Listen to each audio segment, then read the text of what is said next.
কষ্ট করেছে, হতে পারে এর জন্য আল্লাহ পাক রব্বুল আলামিন এই শরীরে জাহান্নামের আগুন আল্লাহ লাগাবেন না।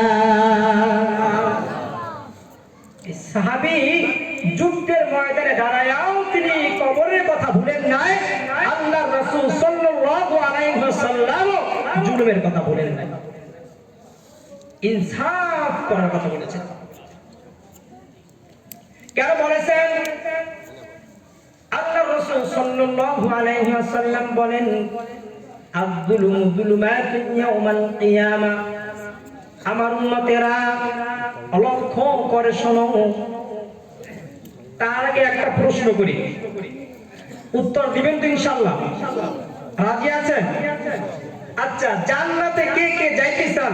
আল্লাহু আকবার, হাত দেন সবাই। আচ্ছা, নামাম হাদিস শুনেন।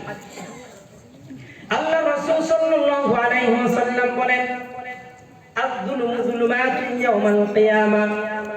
আমার উম্মতেরা, তোমরা দুনিয়ায় বসে যদি মানুষের উপর ইহসান না করো, ইনসাফ না করো, জুলুম করো, ইনসাফের বিপরীতে কিন্তু জুলুম, নাকি?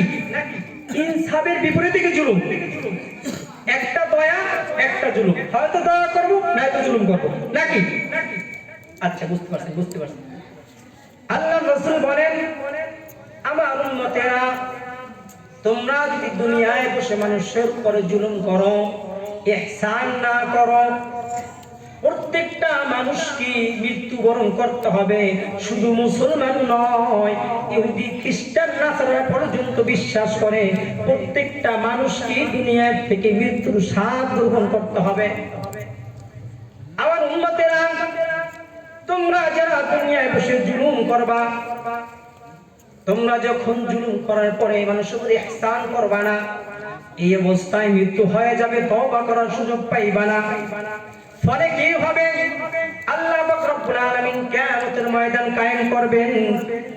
কায়েম করার পর তুমি যে জান্নাতের দিকে অগ্রসর হবা নূর আলো দিয়া, আল্লাহর রাসূল জানায়া দেন, আয-যুলুমু যুলুমাতুন ইয়াওমাল কিয়ামা। জুলুমটা কিয়ামতের ময়দানে তুমি দুনিয়ায় বসে যে জুলুমগুলো মানুষের উপর করেছো, এটা আল্লাহ একত্রিত করে রাখবেন কিয়ামতের ময়দানে। আয-যুলুমু যুলুমাতুন ইয়াওমাল কিয়ামা, অন্ধকার বানায়া তোমার চোখের সামনে দিবেন, তুমি জান্নাতের পথ খুঁজে পাবা না।